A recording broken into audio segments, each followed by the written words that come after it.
Hi, everyone. I'm Jessie MacLeod. I'm an associate curator here at Mount Vernon, and I'm really excited today because I'm going to share with you some information about our newest exhibit, which is called Fighting for a Cause, Women's Activism from Mount Vernon to Suffrage. And if you're here joining us today, let us know where you're watching from, and feel free as we go along to put any questions you have in the comments, and I will get to them at the end. So thanks for joining us. Our new exhibit is a panel exhibit, and it's located in the Education Center lobby. So now that Mount Vernon is open, we hope that you'll stop by to see it. For those of you who are familiar with that space, as you walk down the stairs coming in from the historic area, the panels are located on the left, right before you go through the doors towards the gift shop. So like I said, we hope you'll be able to come and see it in person. If you can't, or if you just want a little preview, I'm going to talk a little bit about it today. So, as many of you know, this month marks the 100th anniversary of the ratification of the 19th Amendment, which guaranteed women the right to vote. And this amendment was the culmination of more than 70 years of work by women who fought to have their voices heard, both in advocating for suffrage directly, but also in pushing for women to have a more active role in society. And our new exhibit looks at how one group of women, the Mount Vernon Ladies Association, was able to accomplish a monumental task even before women had access to the vote or political office. So the exhibit also looks at how members of the MVLA were involved in the suffrage movement directly, as well as how the memory of George Washington played a role in the debate over suffrage. So I'm going to talk a little bit about all of those topics in the live stream today. So as many of you likely know, if you're familiar with Mount Vernon, the Mount Vernon Ladies Association has operated Washington's home as a historic site for the last 160 years. So that makes it the oldest national historic preservation organization in the country. And to give you a little bit of background on its origins, some of you may have heard about this in last week's live stream with our archivist, Rebecca Byrd. But in 1853, Louisa Byrd Cunningham, who was from South Carolina, was traveling on the Potomac River, passed by Mount Vernon, and saw that it was really in a state of disrepair. And in a letter to her daughter, she wrote that if the men of the country couldn't save Washington's home, then maybe the women should do it. And her daughter, Anne Pamela Cunningham, was inspired by her mother's words, and she decided to found the Mount Vernon Ladies Association, which between 1853 and 1860 raised $200,000 to purchase Mount Vernon from its last private owner. So Mount Vernon has been operated by the MVLA since 1860. And the MVLA is a great example of how this group of 19th century women executed a massive fundraising and public awareness campaign in a society where women's roles were often very limited, many, many years before they even had the vote. And there were a number of strategies that members of the MVLA used in order to accomplish their goals. And a lot of these strategies you see show up in the suffrage movement as well. And one of the strategies was grassroots organizing. So the members of the MVLA, who were called vice regents, and still are called vice regents, they each represented a specific state. And within that state, each vice regent recruited what were called lady managers, who were basically local leaders who would spearhead fundraising efforts within certain cities or towns or regions. And the MVLA also published a newsletter called the Mount Vernon Record, and you can see an image of one issue here. We have a number of digitized issues on our website if you're interested. And the newsletter updated people across the country on the progress of the fundraising efforts. It published the names of donors. It gave people the opportunity to purchase a subscription of $1 and receive a reproduction of the Portrait of Washington by Gilbert Stuart that they could hang in their home. And the ethos of the newsletter and the fundraising efforts were really to welcome donors at all levels and to really make this a cause that everybody could get behind. And in one issue of the newsletter, the ladies wrote, "Let the hard-earned penny of the laborer be accepted as graciously as the $1,000 banknote of the rich." So they were really interested in spreading the word and really gaining widespread support through these local chapters and local fundraising efforts. The MVLA also used a strategy of partnering with male allies to help them bring attention to their cause. So this photograph is of Edward Everett, who was a very famous politician from Massachusetts. He was the governor of Massachusetts as well as a congressman and a senator. And he went on a speaking tour in the late 1850s in support of the MVLA. And he delivered more than 100 ticketed lectures on George Washington. And he donated the proceeds of those lectures towards the purchase of Mount Vernon. And ultimately, he raised more than $70,000 through his lecture tour. So that was more than a third of the cost of the purchase of Mount Vernon. And partnering with people like Everett was especially important for the MVLA because in the 1850s, it was considered scandalous for women to speak in public to mixed audiences. So individual vice regents of the MVLA would not have gone out and spoken themselves. And so by partnering with these men who were supportive of their cause, they were able to get the word out and really increase their fundraising efforts. And then groups like the MVLA also used their identities as women to their advantage. So in the 19th century, it was commonly accepted that women were more pious and more moral than men. And Anne Pamela Cunningham really channeled this rhetoric when writing about the MVLA.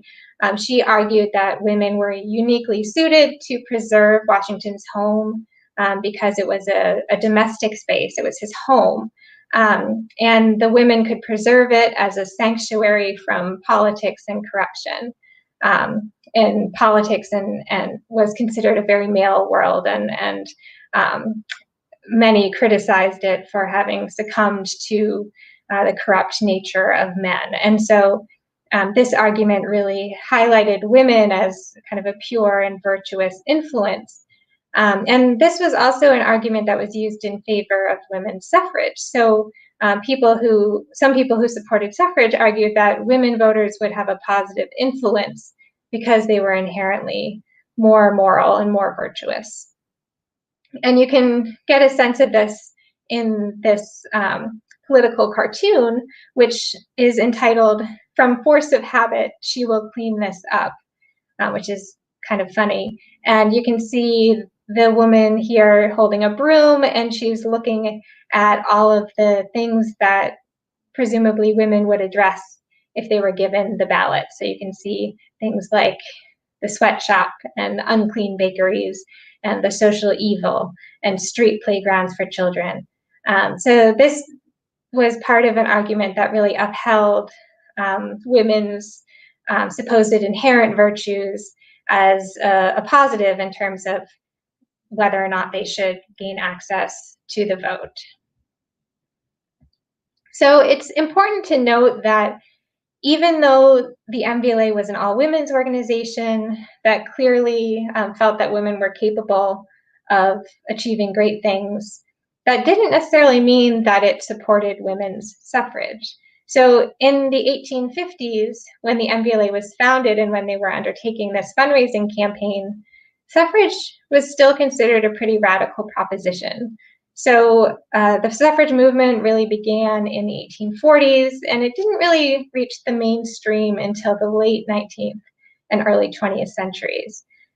So in the 1850s, Anne Pamela Cunningham believed in women's intellectual equality with men, but she really had no involvement in the suffrage movement, and to our knowledge, she never commented on the debate over suffrage because it really was still on the fringes during her lifetime. But what's interesting is that even as the suffrage debate did become more mainstream later on, the MVLA is a nonpartisan organization, and they never took a side in the debate over suffrage, just as they didn't take a side during the Civil War. They really stayed out of those types of partisan conflicts. And so the MVLA remained neutral on the issue of suffrage. But there were individual vice regents who did take a stand on suffrage outside of their service in the MVLA. And we've identified about a dozen members of the organization who were involved in some capacity in suffrage. Some of them were simply sympathetic to the cause, but others were more actively involved. And possibly the most prominent of those was Phoebe Hearst, who was the mother of publishing mogul William Randolph Hearst, who many of you have probably heard of. And she was a prominent philanthropist, and she literally made headlines, as you can see in this image here, when she declared her support for a women's suffrage amendment in California in 1911. She later served as a vice chairwoman of the National Women's Party, which was the group that pushed for a national suffrage amendment in the 19-teens. And she also encouraged her son to use his publications to promote suffrage. So she was somebody who was quite actively involved in the movement. While it was less common, there were also a few members of the MVLA who were opposed to suffrage. So this is Annie Byrd Jennings, who was described in her obituary as an ardent anti-suffragist. And she actually chaired a local chapter of the Connecticut Association opposed to women's suffrage, which was part of a national organization of people who did not think that women should have the right to vote. And it might seem odd to us today that women might oppose giving themselves the vote, but there were actually many women who were anti-suffrage or who were not particularly involved either way. And some of the arguments against suffrage were that most women didn't want the vote, that women's votes would simply duplicate their husbands', that voting and being involved in civic and political issues would take away from women's duties as wives and mothers. And kind of the flip side to what I was talking about earlier, that women were too virtuous to be involved in politics, and that getting involved would risk corrupting their inherently pure nature. So all of these issues were really part of that debate in the late 19th and early 20th century, and you do see a lot of women who are actively opposing suffrage. So it wasn't split along gender lines in terms of who supported suffrage and who didn't. In addition to vice regents, people who were actually members of the MVLA, there were other people connected to Mount Vernon who were involved in women's suffrage.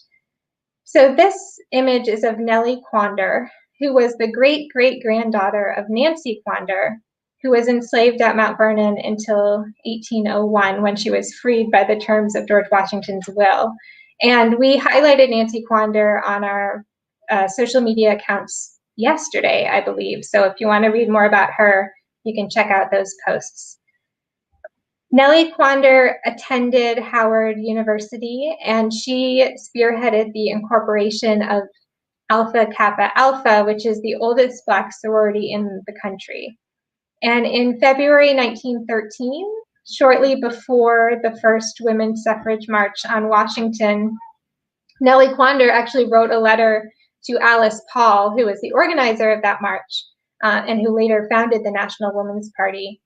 expressing her interest in participating in the march, but only if she and her sisters did not meet with discrimination on account of race. And at the parade, we know that Alice Paul insisted that Black women walk in the back of the march behind the white women. And it's unclear if Nellie Kidder and her sorority sisters from Alpha Kappa Alpha chose to participate given those restrictions. But this brings up an important point that many Black women did face racism within the suffrage movement, and for many of them, their right to vote wasn't guaranteed until the Voting Rights Act of 1965, which banned racial discrimination in voting. So the 19th Amendment was a victory for white women, but for many Black women and women of other races, the story is a bit more complicated. So the last part of the exhibit looks at how those on both sides of the suffrage debate used imagery of George Washington and the founding era to make their arguments. So anti-suffragists, as I mentioned before, claimed that women voting threatened the natural order of things, and they really invoked the founders and people like George Washington to say that suffrage violated their vision. So you see postcards like this one, which shows Washington asking, "Did I save my country for this?" in the face of a group of nagging suffragists. Of course, the implication being that the suffrage movement undermined the nation that Washington had built.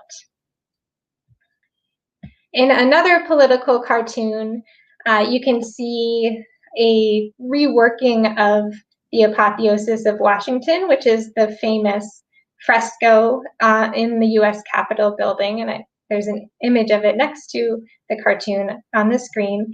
And you can see here that the artist of the cartoon has replaced the two allegorical figures on either side of Washington with Elizabeth Cady Stanton and Susan B. Anthony.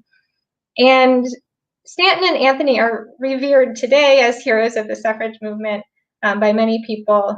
But this image was actually meant to mock them and to mock suffrage advocates for considering that their leaders were as important as Washington. So this is an anti-suffrage cartoon that's really denigrating these leaders and suggesting that they were self-important for placing themselves in the same category as somebody like Washington.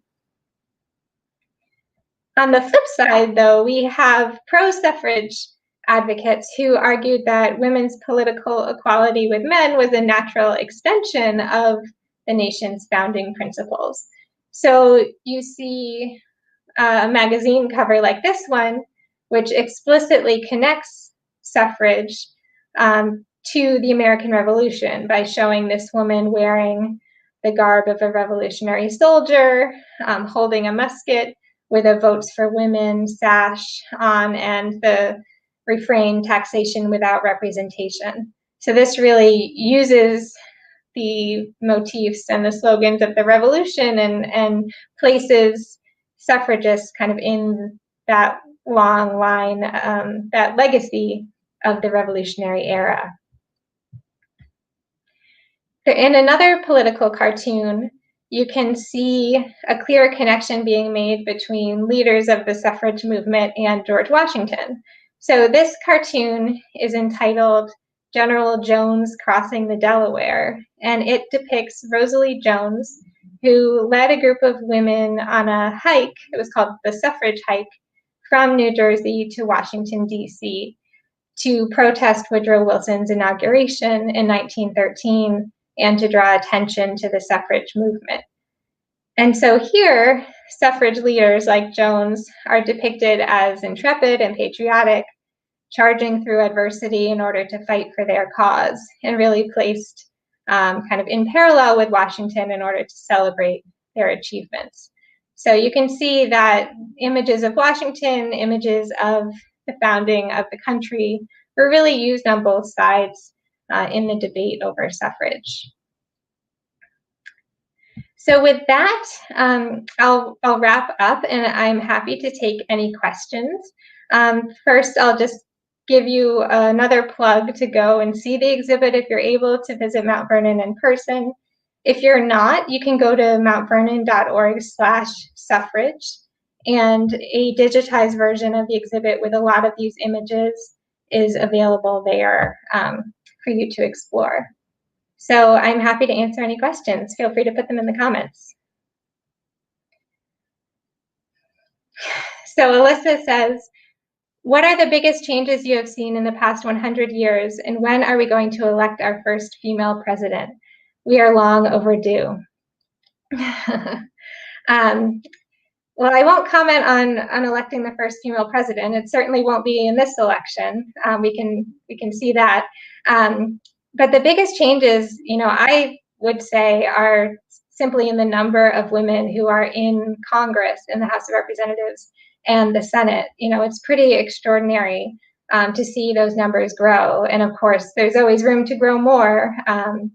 It's certainly not 50-50, but I think 100 years ago, if people had seen the number of women that we have serving in government, I think they would be pretty surprised and hopefully impressed. So that's what I think of in terms of one of the biggest changes. So Kevin writes, so weren't Anne Pamela Cunningham's relatives notorious Tories in the Revolution? So yes, they were loyalists in the Revolution. And one of Anne Pamela Cunningham's pet projects was actually trying to defend the honor of her relatives. She wrote a number of historical essays trying to, argue that they were not traitors, that they were not, that they should not be maligned. And she got into certain debates with men, actually, which is part of where we see her arguing for women's intellectual equality, I should say, because she is really able to go toe-to-toe with a lot of men who she felt had criticized her ancestors unfairly. But yes, that was a part of her story, and an interesting kind of non-MBLA side to her pursuits.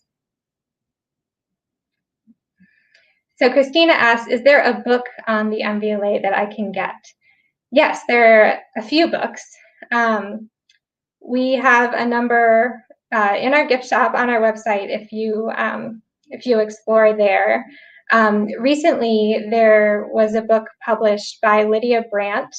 I believe it's called First in the Homes of His Countrymen, and that is a history of how Mount Vernon was kind of understood in the American imagination, and that includes a lot of information on the history of the MVLA. So I'd recommend that one. And then there's also a book called The Story of a Shrine, which is kind of an institutional history of Mount Vernon, which is also very good.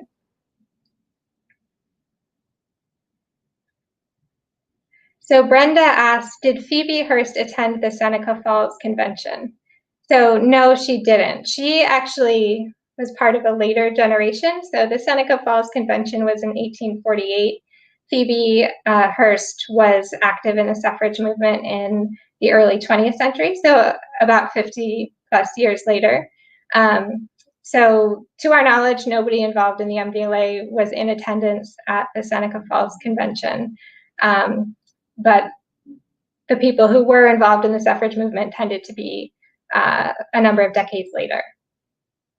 So we have time for one more question. So Grace asked, did Martha Washington express any views, either political or historical? So that's a great question. And unfortunately, most of the information we have about Martha's views, or I should say, we tend to not have a lot of information about Martha's political views, in part because she burned her correspondence with her husband. And except for 3 letters that survive, we don't have any correspondence between the two of them. And in her letters, she tended not to comment on larger political issues. Her letters tended to be more personal or more of a practical nature. So we can surmise that she did share the views of her husband in many ways, but we don't have a ton of information about her views, unfortunately. So one last question.